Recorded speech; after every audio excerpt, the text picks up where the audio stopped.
We've got rather a noisy cockerel right up behind now in the other garden. I saw something, I think it might have been yesterday or the day before, that I can't now unsee. And it reminded me of a couple of things. It reminded me of when I was working in Kent and working with several anorexics, also when I was working in the southwest with several anorexics. But those anorexics were consciously deciding, mostly consciously deciding to be anorexic. They'd consciously decided to limit their food, and as a consequence got thinner and thinner. And the thing about anorexia is that once you reach a certain weight, your brain becomes it starts anorexic thinking. So you you don't see what's going on, you don't see your true image in the mirror, you don't desire food, and you don't see what others see. And it's horrible. You know, I've had to feed using put in a nasogastric tube to feed an anorexic before. It's not nice. I was also reminded of when my dad, who's been dead several years now, and he was quite elderly at the time, was admitted to King's in London for an operation where he was required to be nil by mouth from midnight, which is quite common, obviously, before an anaesthetic.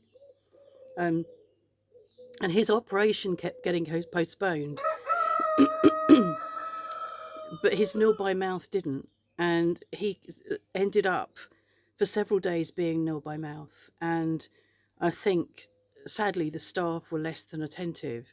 It was back then, and it's, you know, it had changed. The whole system of nursing had changed, and there were lots of healthcare assistants that one day they're a healthcare assistant and tomorrow they might be a cleaner, and there just seemed to be a lack of continuity and a lack of awareness of this man who was still in bed with a nil by mouth sign over his bed. As a consequence of that, he lost enough weight to lose the desire to eat. And obviously, in hospital, the food is not going to be stimulating anyway. It's not going to make you want to eat. And eventually, my sister Viv discharged him and brought him home and fed him, because he was just going to die if he stayed there.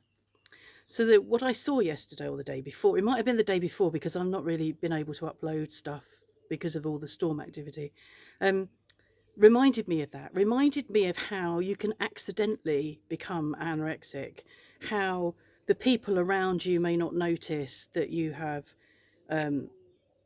become accidentally anorexic. And I don't mean anorexic in the deliberately not eating, I mean in the not thinking about food, not thinking to eat, or eating small amounts, and not really seeing what's happened. So yeah, I was reminded of that. I made a video yesterday and was much more specific about what I'm talking about, much more in your face, as you know I am and can be, and changed my mind about posting it because why? Why did I change my mind? Well, apart from the fact it wouldn't fucking upload. It's not my place to call someone out. That's what I thought. But what I said in the video was that, you know, a lot of people are noticing, a lot of people see it, a lot of people see what's happening. But when you're surrounded by people that you live with, that you're living with all the time, it's not so easy to notice stuff. But people on the outside are noticing, and it's not good. So yeah, that was what it reminded me of. So yesterday's video was more specific, and it also did a tour of the garden. And I'm not going to do a tour of the garden right now. I will do one maybe later, but we're off to art shortly. Mark's coming with me because we were both not he wasn't able to go on Tuesday. He's been up in the night with gout in his big toe, which is horrible. But I think we've got the pain under control, and he's had a disturbed night, but came back to bed and slept for quite a while. So I'm forcing him to come with me, because it's always quite uplifting to be there. It's good company. It's doing something enjoyable. It's good for our French, and we often have we always have a laugh. So I think I'm holding a gun to his head to make him come with me, as you can imagine. So that's me for now, and this might upload. I'm going to try and paint, or yeah, probably use paint, and the water lilies that I took that short video of. I've taken a couple of still shots of that, and I'm going to try and paint that today. I